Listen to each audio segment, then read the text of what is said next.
Hi, it's Hazel, and welcome to my channel, Hazel and Aka Design.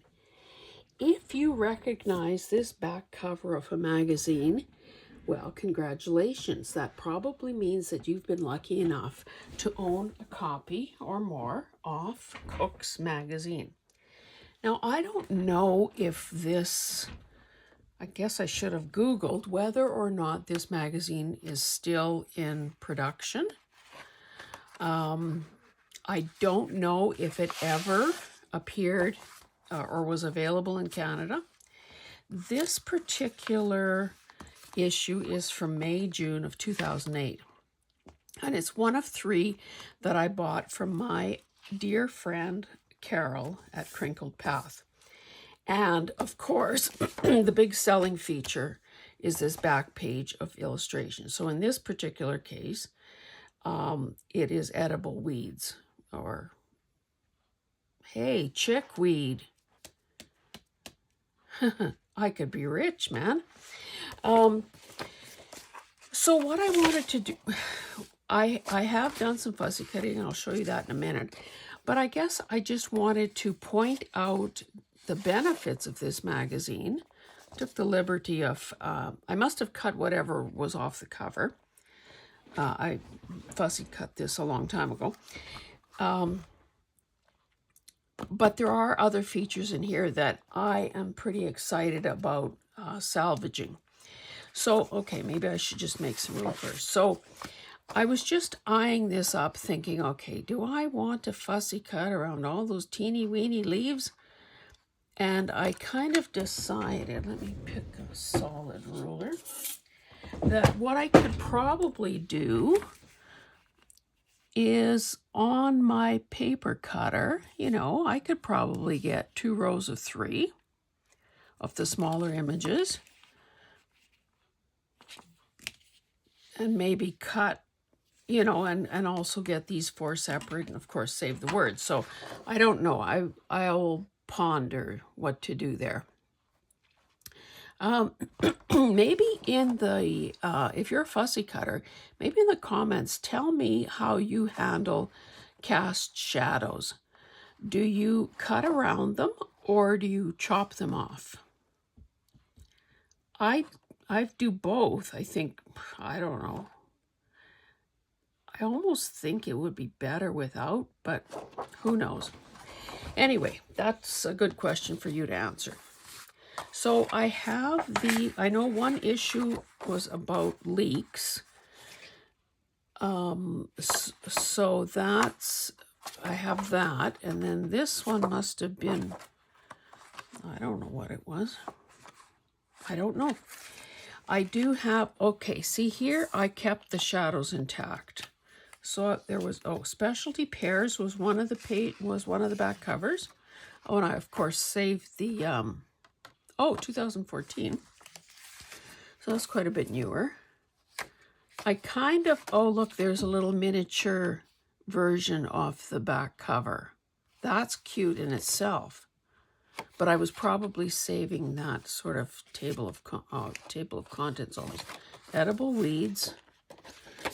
Okay, so I seem to be missing one title. But anyway, I've cut out these peppers. I've got some pears here. So again, those shadows, they're so blue. I didn't do those little guys or those little guys or those little guys. Again, really teeny weeny things or very spindly little images. I typically don't do far in advance because I don't want them to get, bent, torn, etc., etc. So pears. So this has been kicking around for the longest time. So today I decided, okay, let's start putting more things away. So these things will be filed. And, but I thought, well, maybe someone would be interested in seeing this magazine. So let's get to the job at hand. So this, of course, is what we see in most magazines, in that they're trying to convince somebody that they should be a subscriber. So of course it's a heavier weight paper, and these things could be, they could become the basis of a collage that you want to do to make a journaling card, or they could just be an insert in a pocket, you know, just especially if it's a little bit older, it's kind of interesting. Okay, as always, we're going to be looking for words that we can salvage. But I think what makes this magazine, gives it a lot of its charm, are the illustrations. So it's always a case of what's on the other side.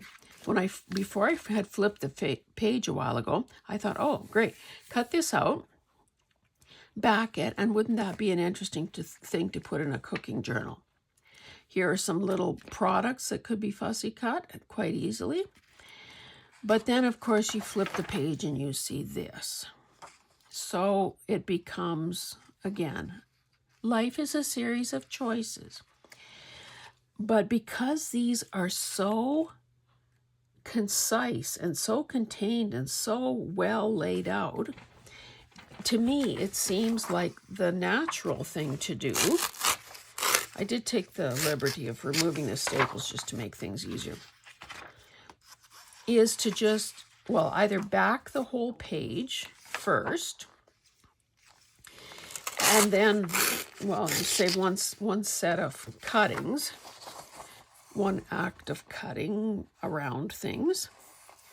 But both of these would be great to just, again, have in a cooking journal. So I think I'm going to put this aside because I took apart, you know, sometimes in an auction, you're bidding on, you see one title that you covet, and of course you're obligated to take them all.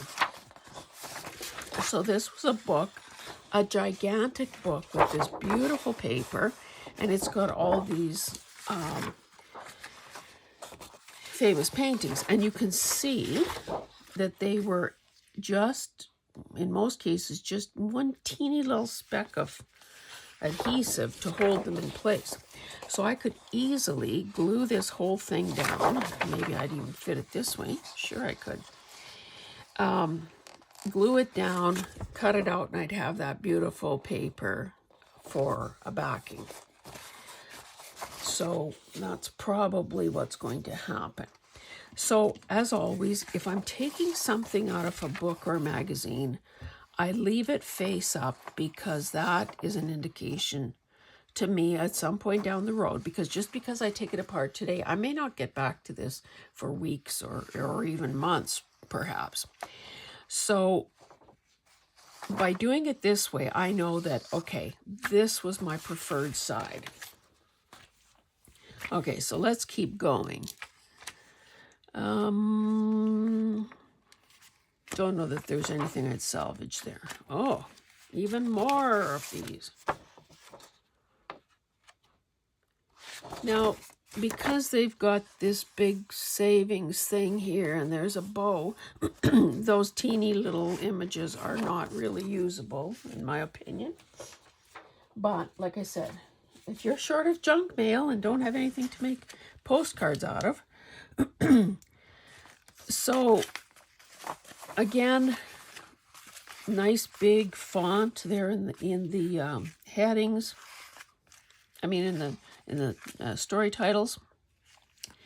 Here is another text box that could easily be, and sometimes I go a step further and I further reduce it to a size that I know, okay, so this is what I wanted out of here.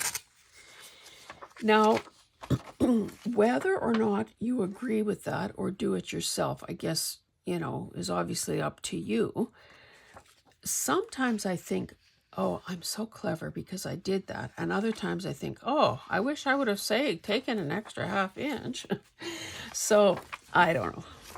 Yeah, can't win for losing sometimes. Okay, so, you know, again, recipes, whatever.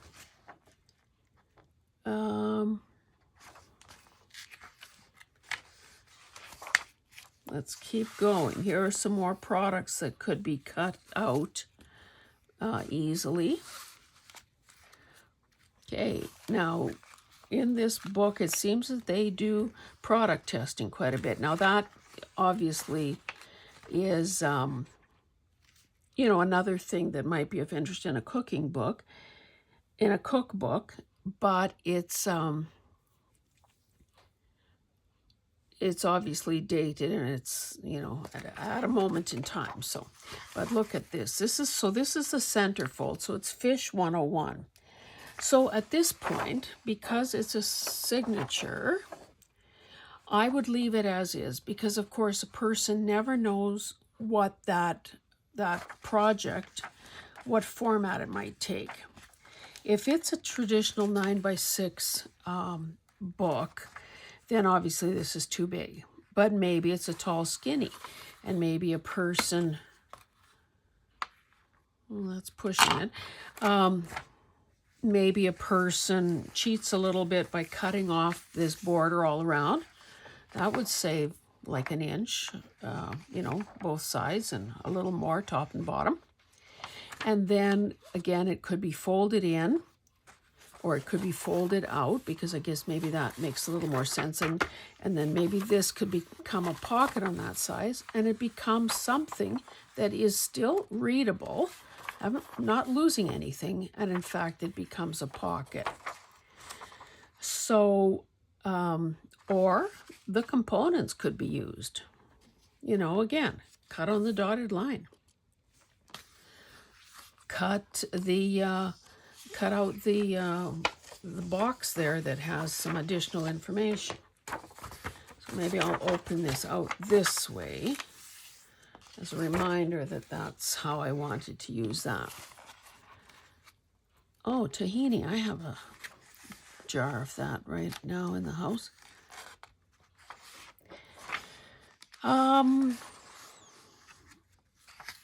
Again, I don't want to keep repeating myself, but the words. Here is some kind, I was reading this and I thought, oh, that is clever. So this is a tip on how to get a tender cake out of a pan without it breaking. So they cut 2 pieces of foil, 2 16-inch pieces of foil, fold them into 5-inch widths. Press one into the pan and the second one overlap. And then when the cake is cooled, you have these flaps, or these handles almost, to lift the cake out all intact. Here's, okay, I don't even know what a berry fool is, but oh, okay, most fools are soupy and loose with dull overcooked food. The key to a fool that's both creamy and intensely fruity is all in how you thicken it.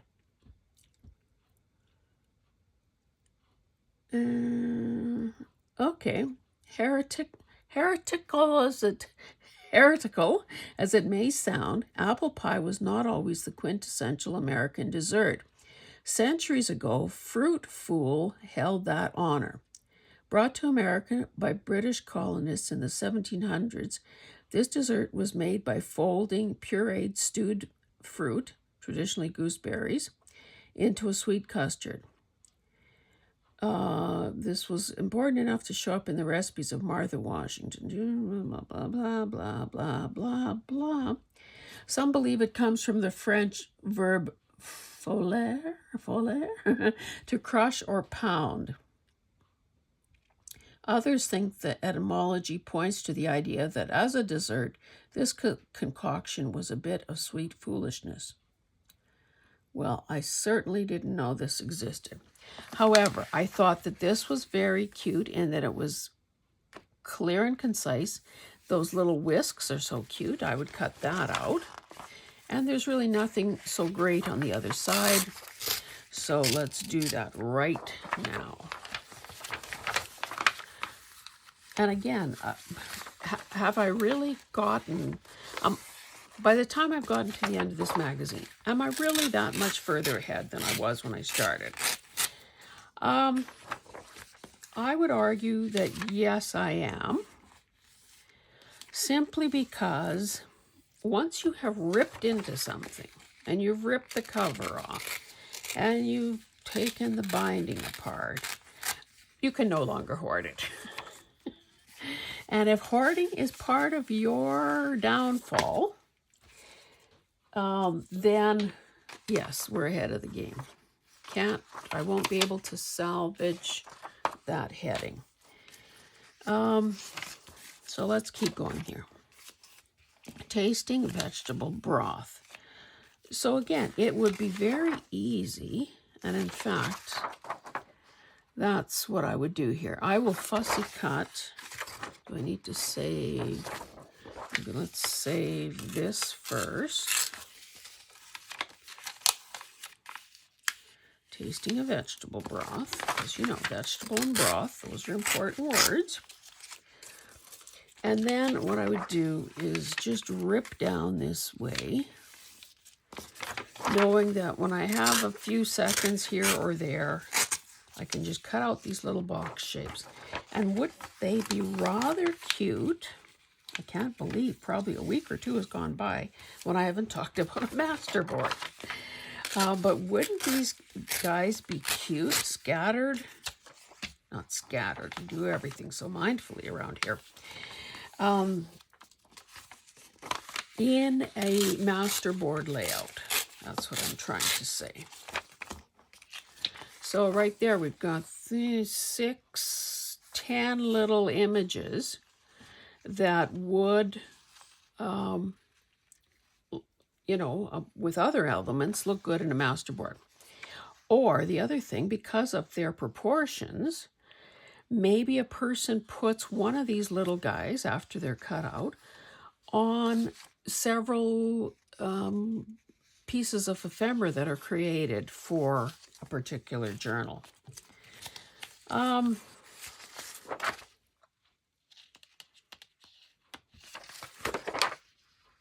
I would save the kitchen notes.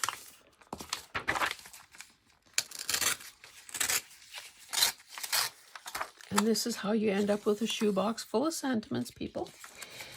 I would do this meat chart. I have a digital that I just love because it's got meat cutting charts for all the main types of protein. And of course, when we had beef cattle, we obviously saved an animal each year, or maybe every second year, to butcher. And of course, we never did the cutting ourselves, but I love, for some reason, I just love those kinds of things. So this could, of course, be backed and it would still be a good size to use. Okay, what else? Now, this is neither here nor there. I've lost all those images. But all of this kind of column and those stars, that is something that would just look great on a collage, because it's different than the typical text. So I'll probably just leave it in this magazine for the time being.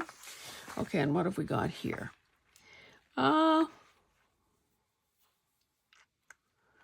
I don't know. I mean, none of those things really speak to me. What have we got here?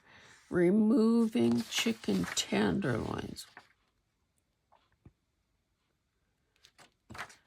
The chicken tenderloin is a small piece of meat attached to the underside of each breast half. Huh. Honestly, what I don't know about cooking could fill an encyclopedia. Just a swig of tea, if you don't mind.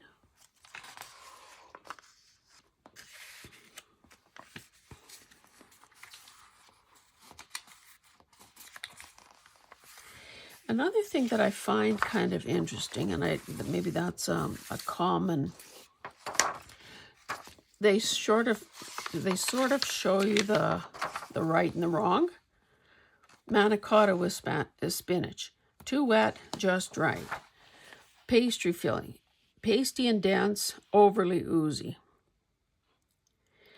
So, recipe diagnosis. So it's almost like troubleshooting for cooks. So that's another little thing that a person could, you know, like the do's and don'ts. And of course, I don't have, I don't know where the rest of the other magazines are, but they are around here somewhere. Maybe I should be a little more careful, and then I can save both things.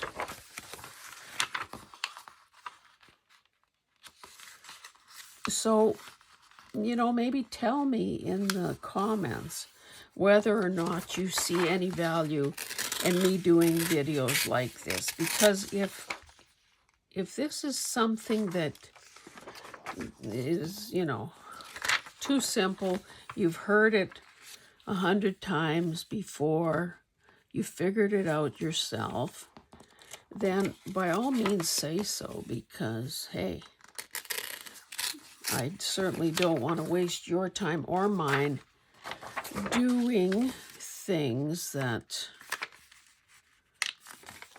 are better left undone. That's not very efficient. So I have lots. You know what it's like. I save stuff for a long time. Meat pounders.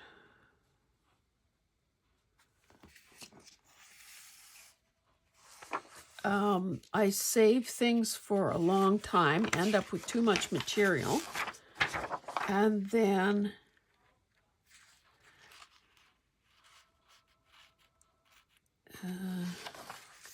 microwave magic, that might be good too.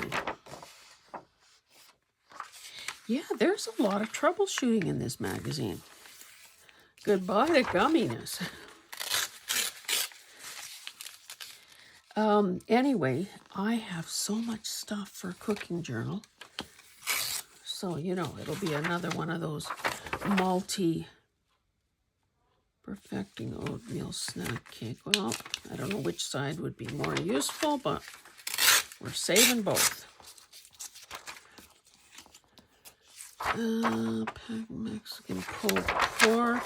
What are we here?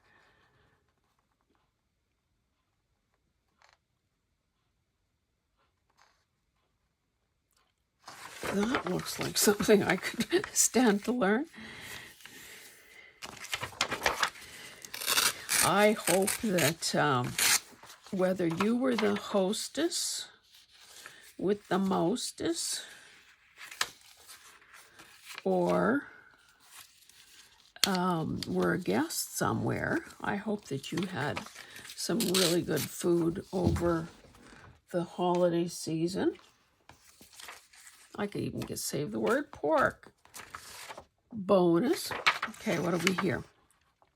Removing skin. That's a good thing to know.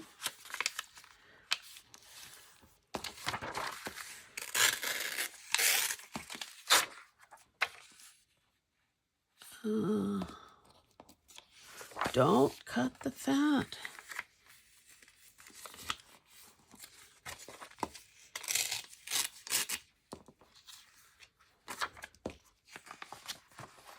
I wonder, okay, this is about pulled pork, but do they...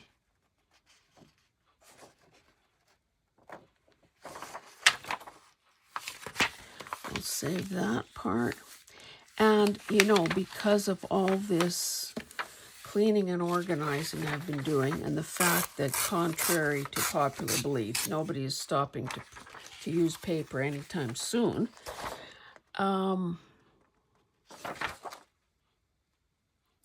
I am not saving every little scrap of paper. So whether you agree or not, some of this stuff if I have looked it over once or twice and taken what I think I want, then the rest is going bye-bye. Bye-bye. Creamy, so we could clearly use the word tomato, creamy, and sauce. So now, in a case like this, where I've salvaged quite a few words, I will not be just throwing them randomly in a box at some future date that never arrives, thinking I'm going to file them. I'm going to put them straight into the where I keep the other cookbook stuff. And that way the words are there at my fingertips when I'm ready for them. Now, of course, we know that the ingredient list in recipes has a typical look to it, and a person could also do a master board. Maybe I want to do that now that I think of it. Why don't I just save all these ingredient lists? You know, put some right side up, put some upside down, put some sideways. It would create a look.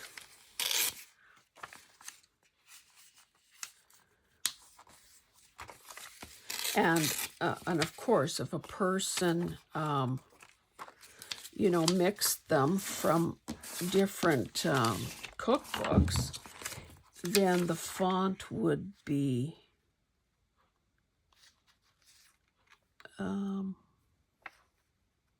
center cut salmon. I better save that too. Then, of course, there'd be more variety. It would be a more interesting master board. Okay, the pile that is going to be thrown out is getting smaller.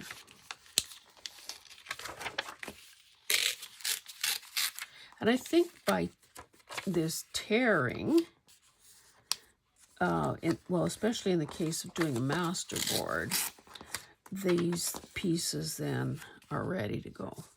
But now that I've had that idea, and you know I love to glue stuff down, I will look for some other recipes, you know, hopefully find something even in a different language or a different font color, different typesetting, just because it will make it easier to make it look interesting.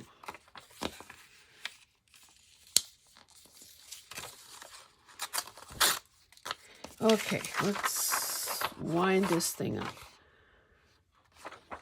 That has 2 ingredient lists. Anyway, I don't even know if I finished that sentence. I was saying that I hope that you had some very delicious food. I have to say that my daughter and her man hosted, well, their house is a good size, but they didn't think that they could host both his family and her family at the same time. So believe it or not, they did 2 separate, let's save the risotto. They did 2 separate Christmas shindigs with the full meal. And, you know, it's like most other things. The more often you do it, the better you get. That whole meal, and, you know, of course, not everyone, but some people contributed dishes to the meal. It was so excellent.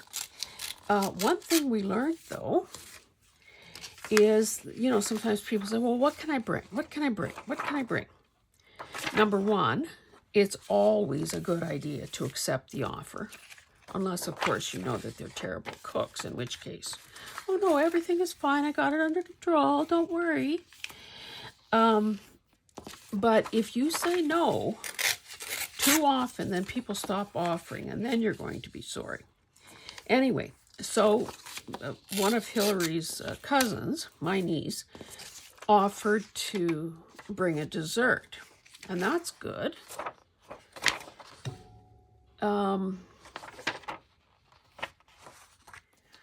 And then my aunt was going to be turning 93 in a couple of days.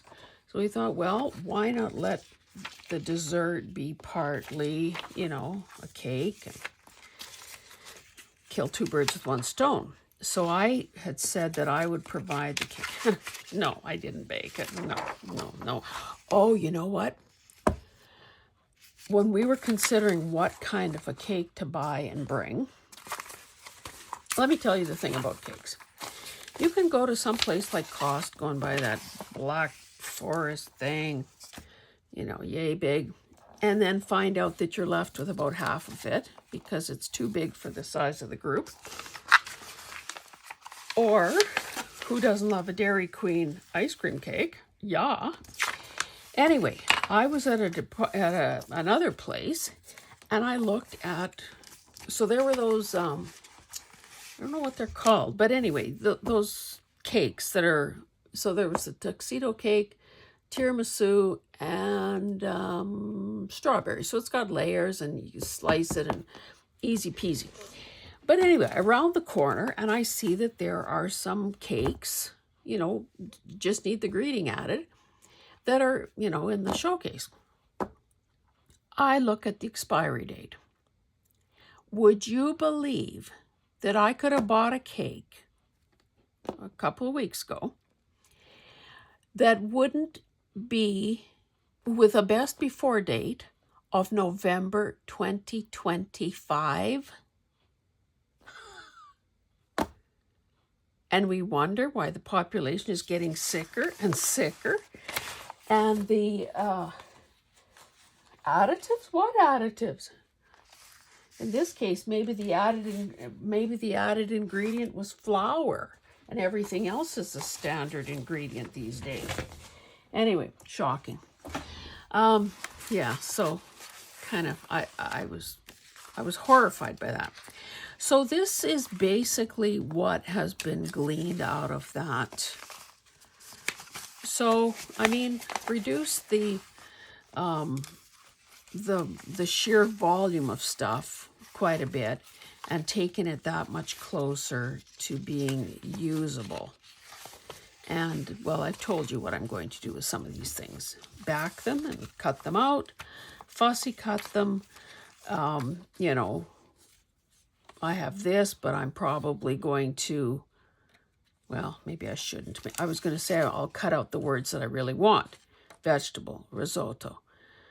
There's more vegetable. Classic. But maybe it's simpler and less fiddly to keep the, like not have a million tiny little pieces. And if I end up doing a master board with the, and in fact I will, I'm giving myself some homework. I will show you how that turns out. So maybe I'll just quickly sort these things. Words, fussy cutting, what needs to be backed,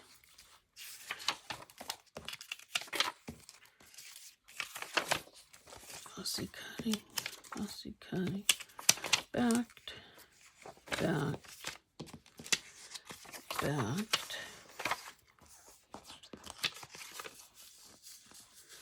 Okay. Now, I feel more organized just having done that little bit of something? Okay, cool. We'll stop there because I got stuff to do, man. I've got to back things. I've got to fussy cut things. I could put these words there too. Oh, and I was going to cut that little thing out and that little thing out. And at some point, I'll come across the other parts of the magazines. Anyway, guys, the magazine is Cooks Illustrated. If you have a chance to pick one up, I think you can see that they are well worth the effort and the money to, you know, to maximize what you can do with them for your journal projects. Okay, guys, we will see you in the next one. And remember to check the best before dates of those cakes or so many other things. Yikes. Okay, see you.